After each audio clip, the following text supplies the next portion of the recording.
Olá, sabe, por trás de uma das estruturas mais famosas da história, existe um simbolismo maçônico que conta uma história que vai muito, mas muito além das pedras e da argamassa. Templo de Salomão e a maçonaria. Qual será a real conexão, hein? A resposta, olha, guarda uma lição profunda sobre o que de fato importa. Vamos investigar isso juntos. É que é o seguinte, enquanto pedreiros de fato construíram o templo físico, para os maçons a importância dele é totalmente figurativa. É um grande símbolo de desenvolvimento moral e espiritual, uma verdadeira construção interna. Para a gente entender essa lenda, primeiro a gente precisa conhecer a história, a base da alegoria, né? E tudo começa num lugar bem específico. Essa obra de arte aqui ajuda a gente a visualizar um momento crucial. Essas são as duas figuras centrais na aquisição do terreno que mais tarde se tornaria sagrado. Bom, segundo as escrituras, a história é bem direta. O rei Davi, orientado a construir um altar, compra uma eira, que é tipo um terreno para malhar o trigo, de um homem chamado Araúna. E é exatamente nesse local que o filho dele, Salomão, iria erguer o famoso grande templo. E é aqui que a narrativa dá uma virada. Para a maçonaria, a compra da terra é só o comecinho da história. A verdadeira razão pela qual aquele chão se tornou sagrado é outra. Uma história de caráter, não de comércio. E assim, a gente entra no coração da nossa análise de hoje, uma parábola. Uma alegoria que é, na verdade, o núcleo da conexão maçônica com o templo. A história nos apresenta dois irmãos. Um deles casado, com uma família grande para alimentar. O outro, solteiro, vivendo sozinho. Eles trabalham juntos e dividem o fruto do trabalho, repartindo os grãos de forma igual. Mas aí, à noite, o irmão solteiro fica pensando. Ele pensa na família grande do irmão e, movido por uma compaixão genuína, decide em segredo pegar uma parte dos seus grãos para aumentar a pilha do outro. E o mais incrível é que, ao mesmo tempo, o irmão casado também se preocupa. Ele fica pensando na solidão do irmão solteiro. E o que ele faz?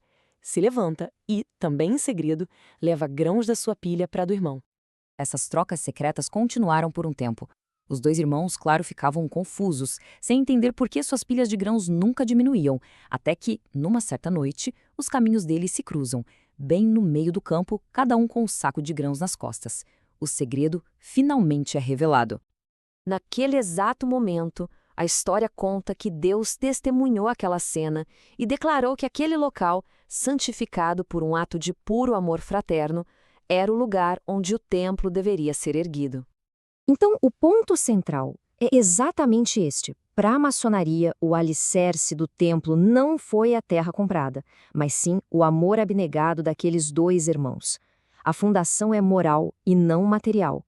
Faz toda a diferença. O mais interessante é como essa história vai além de ser apenas uma narrativa.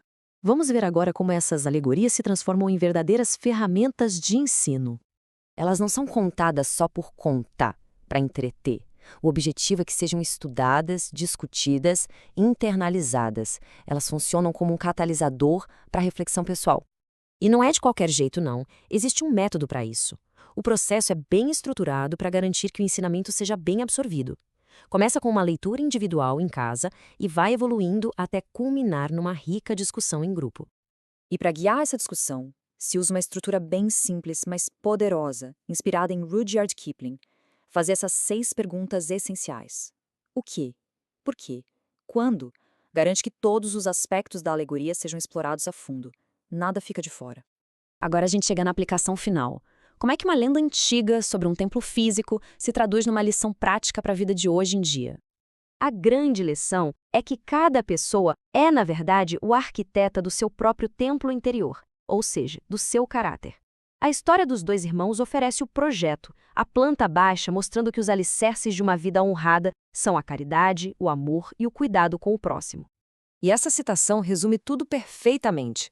Existe um sentimento de herança compartilhada, uma responsabilidade de manter vivos os ideais dessas histórias, aplicando a poesia delas no nosso dia a dia.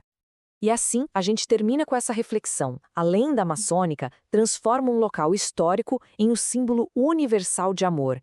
E isso nos leva a perguntar sobre quais fundamentos estamos construindo nossas próprias vidas.